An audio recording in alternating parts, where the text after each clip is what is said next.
नमस्कार, संघर्ष वृत्तवाहिनीमध्ये आपलं स्वागत। घेऊया ठाणे आणि आसपासच्या परिसरामधील घडणाऱ्या महत्त्वाच्या घडामोडींचा आढावा।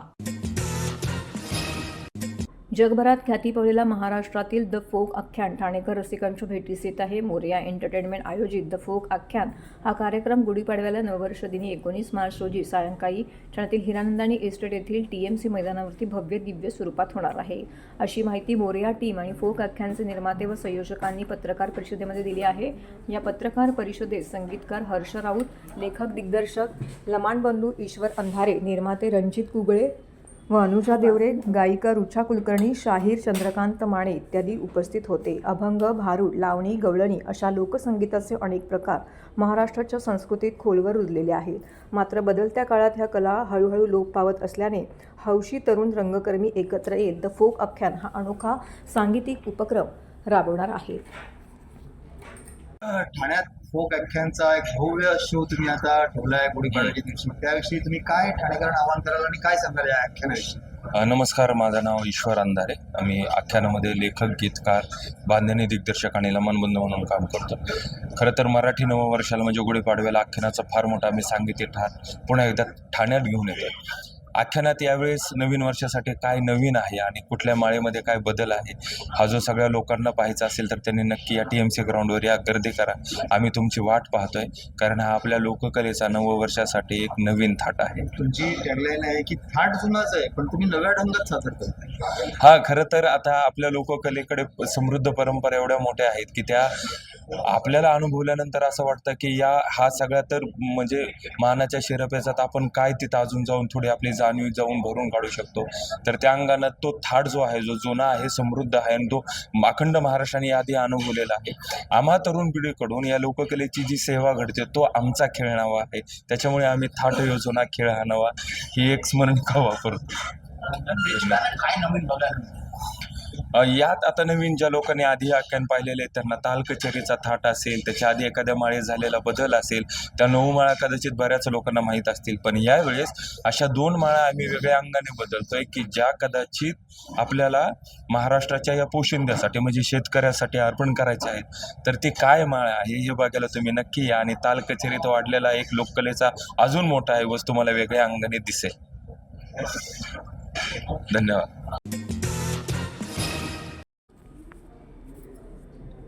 केंद्र सरकारने घरगुती तसेच व्यावसायिक गॅसच्या दरामध्ये वाढ केली असून त्याचबरोबर घरगुती किंवा व्यावसायिक गॅस सिलेंडरचा तुटवडा निर्माण झाला आहे।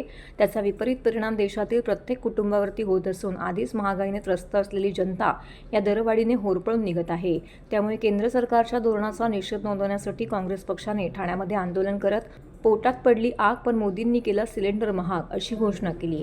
पश्चिम आशियातील इराण विरुद्ध इस्रायल, अमेरिका या संघर्षाचे परिणाम आता जगभरात जाणवू लागलेले आहेत। देशभरासह राज्यात घरगुती तसेच व्यावसायिक गॅसच्या दरात वाढ करण्यात आलेली आहे। एकीकडे महागाई वाढत असताना दुसरीकडे गॅसचे दर वाढवण्यात आल्याने नागरिक हैराण झालेत। त्यात दर वाढूनही गॅस सिलेंडरचा पुरवठा होत नाही, त्यामुळे नागरिक त्रस्त झालेत। अनेकांनी इलेक्ट्रिक शेगडीचा वापर सुरू केला आहे, तर ग्रामीण भागात पुन्हा चूल पेटवण्यास सुरुवात झाली आहे। हॉटेल, उपहारगृहही बंद होण्याच्या मार्गावर असून तेथील कर्मचाऱ्यांवरती उपासमारीची वेळ येण्याची भीती व्यक्त होत आहे। केंद्र सरकारने गॅस सिलेंडरच्या दरामध्ये अचानकपणे फार मोठी दरवाढ केलेली असून सिलेंडर नोंदणीचा कालावधी सुद्धा वाढवण्यात आलेला आहे। त्याचा विपरीत परिणाम देशातील प्रत्येक कुटुंबावरती होत असून आधीच महागाईने त्रस्त असलेली जनता या दरवाढीने होरपळून निघत आहे।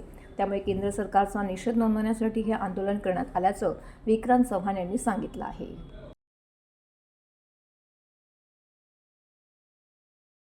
सरकारच्या काळातून 400 रुपयावरून 1200 रुपयावर आलेले आहेत आणि आता परत भाव वाढवत आहेत। मोदींचं कुठेही कंट्रोल, राजू इकडे, मोदींचं कुठेही कंट्रोल नाही महागाईवर आणि त्यामुळे राहुल गांधींच्या आदेशाने, खरगे साहेबांच्या आदेशाने, प्रियंकाजींच्या आदेशाने, सोनिया गांधींच्या आदेशाने संपूर्ण महाराष्ट्रभर, देशभर काँग्रेस खरगे साहेबांच्या आदेशाने रस्त्यावर उतरलेली आहे। त्याचाच एक भाग म्हणून हर्षवर्धन सपकाळ साहेबांनी आणि सन्माननीय उपाध्यक्ष गणेश पाटील यांनी दिलेल्या आदेशावरनं आज ठाणे काँग्रेस रस्त्यावरती उतरलेली आहे। जिल्हाधिकारी कार्यालयासमोर आम्ही आंदोलन छेडलेलं आहे। आमची विनंती आहे जिल्हाधिकाऱ्यांना, आमचं जे निवेदन आहे ते कृपया तुम्ही मोदी सरकारपर्यंत पोहोचवावं। गॅसचा तुटवडा कसा कमी होईल आणि गॅस सिलेंडर कसे हे कमी होईल, दर कमी होतील याच्याकडे लक्ष द्यावे। ट्रम्पची चमचेगिरी कमी करावी।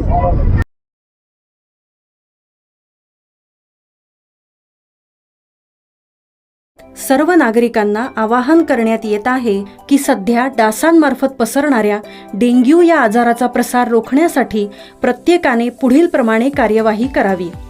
डेंग्यू आजार एडिस इजिप्ती हा डास चावल्याने होतो.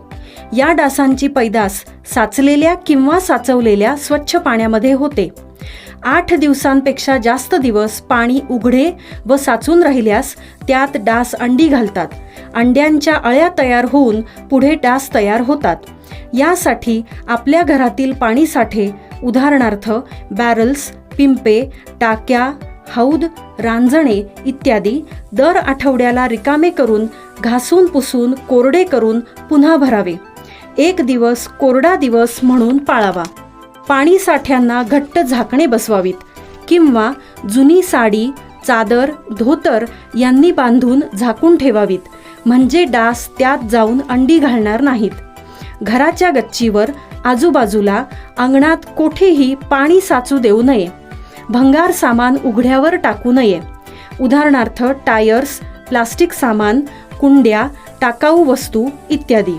अशा सामानात पावसाचे पाणी साठून त्यात डेंग्यूच्या डासांची पैदास होते. घरातील कूलर्स, फ्रीजच्या पाठीमागील ट्रे हे देखील वेळोवेळी कोरडे करावेत.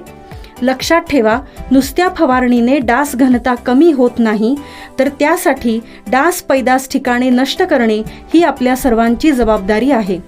कोणताही ताप अंगावर न काढता जवळच्या शासकीय रुग्णालयात मोफत औषधोपचार घ्या. अशा प्रकारे नागरिकांनी सहकार्य केल्यास डेंग्यूचा प्रसार रोखणे सहज शक्य आहे.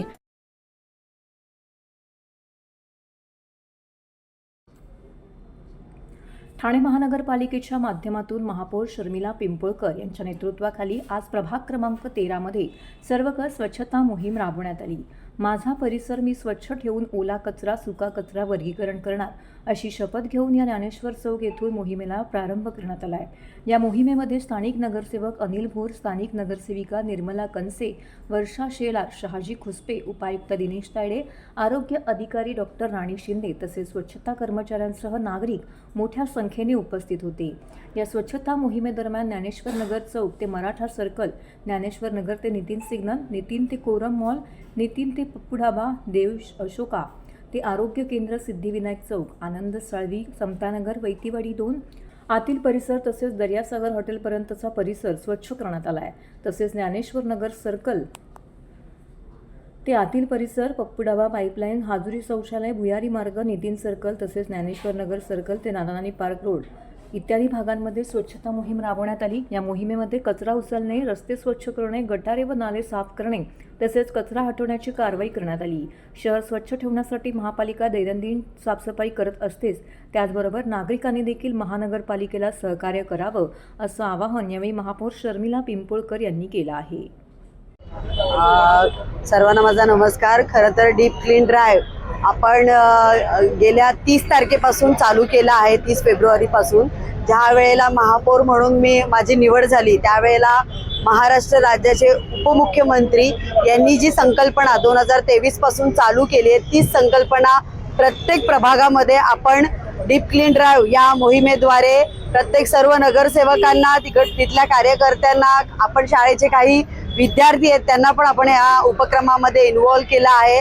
आणि या प्रकारे प्रभाग क्रमांक 1 पासून ही डीप क्लीन ड्राईव्ह चालू झालेली आहे. आज डीप क्लीन ड्राईव्ह प्रभाग क्रमांक 13 मध्ये आज चालू आहे आणि अशाच प्रमाणे पुढील डीप क्लीन ड्राईव्ह चालू राहील. धन्यवाद. प्रभाग क्रमांक 4 मधील तुळशीधाम, हिरानंदानी मेडोज परिसरातील सोसायटीतील नागरिकांच्या सातत्यपूर्ण मागणीनुसार तसेच प्रभाग क्रमांक 4च्या नगरसेविका स्नेहा आमरे, समाजसेवक रमेश आमरे यांच्या पाठपुराव्यामुळे घोडबंद रोडवरील तत्वज्ञान विद्यापीठ जवळील बंद करण्यात आलेला युटर्न पुन्हा सुरू करणे अथवा पर्यायी युटर्न देणे यावर सकारात्मक निर्णय घेण्यात आला आहे. सध्या ठाणे, मुंबई, नाशिककडे जाण्यासाठी नागरिकांना मानपाडा ब्रिज किंवा माझीवाडा येथून सुमारे 2 ते 3 किलोमीटर वळसा घालून जावं लागत असल्याने मोठी गैरसोय होते. नागरिकांच्या या समस्येची गांभीर्याने दखल घेत ठाणे शहर वाहतूक शाखेचे पोलीस उपायुक्त पंकज सिरसाट, सार्वजनिक बांधकाम विभागाचे अधिकारी, ठाणे महानगरपालिकेचे अधिकारी, स्थानिक नागरिक, पदाधिकारी यांच्या उपस्थितीत सविस्तर चर्चा करण्यात आली. यावेळी स्थानिक नागरिक मोठ्या संख्येने उपस्थित होते. प्रभाग क्रमांक 4 मधील वाढत्या अनधिकृत पार्किंग, वाहतूक कोंडी, रस्त्यावरील बेकायदेशीर फेरीवाले याबाबत दौरा करण्यात आला. हिल गार्डन, शालिमार सोसायटी इत्यादी सोसायटी नागरिकांकडून मिळालेल्या तक्रारीवरून नेताजी सुभाषचंद्र बोस चौक ते टिकुचिनीवाडी रोडपर्यंत सर्व अनधिकृत पार्किंग फेरीवाले लवकरच हटवण्यात येणार आहेत. याचबरोबर प्रभाग दौऱ्यादरम्यान सूर्या टॉवर परिसरामध्ये घडलेल्या चोरीच्या घटनांबाबत त्रस्त नागरिकांशी संवाद साधून त्यांचं म्हणणं जाणून घेतलंय. या समस्येचे लवकरात लवकर निराकरण करण्यात येईल असं आश्वासन देण्यात आलं आहे. 4 वर्ष त्यांना हा त्रास सहन करावा लागतो. प्रभाग क्रमांक 4चे जे रहिवासी त्यांना आणि सर्व मोठमोठे घर सगळं हा तुम्ही बघाल, यामध्ये मेळोस असेल, तुळशीधाम असेल, निलकंठ पाम असेल, हे हाईट पार्कचं सोसायटी बाजूला आहे, यांना पण 2 किलोमीटर फिरून यावं लागतं. त्याच्यामुळे आज आम्ही ठाणे महापालिकेचे अधिकारी आणि आमच्या डीसीपी साहेब शीर्षक हे इथं आलेले आणि त्यांनी खूप चांगला मार्ग काढलेला आहे. याच्यातनं त्यांनी सांगितलं आहे की जूनच्या आतमध्ये मी तुम्हाला इथं युटर्न करून देतो. याच्यावरती ऑलरेडी आयुक्तांशी बोलणं झालेलं आहे आणि साहेबांनी शब्द दिला आहे की जूनच्या आतमध्ये मी तुम्हाला हा रोड ओपन करून देतो.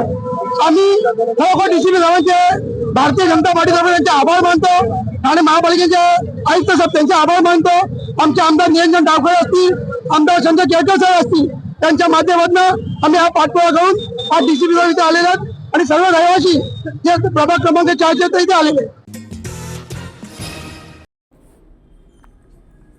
ठाणे महानगरपालिका क्षेत्रातील करदात्यांसाठी निवासी मालमत्ता करावरील शास्तीमध्ये 90% सूट देण्याची योजना राबवण्यात येत असून नागरिकांनी या योजनेचा जास्तीत जास्त लाभ घेऊन आपल्या मालमत्ता कर महापालिकेकडे जमा करावा असं आवाहन महापौर शर्मिला पिंपोळकर यांनी पत्रकार परिषदेमध्ये केलं आहे. महापौर दालनामध्ये झालेल्या पत्रकार परिषदेस गटनेते पवन कदम, उपायुक्त जी गोदेपुरे उपस्थित होते. ठाणेकर करदात्यांनी महानगरपालिकेस निवासी मालमत्ता कर जमा करून सहकार्य केलं आहे, परंतु काही करदात्यांनी अद्याप कर भरलेला नाही. अशा करदात्यांनी महापौर शर्मिला पिंपोळकर यांच्याकडे निवासी मालमत्ता करावर आकारलेले व्याजदंड यामध्ये सवलत देण्याबाबत विनंती केली होती. त्यानुसार उपमुख्यमंत्री एकनाथ शिंदे, महापालिका आयुक्त सौरभ राव यांच्याशी चर्चा करून करदात्यांना निवासी मालमत्ता करावरील दंडात सूट ठेवून दिलासा दिला आहे.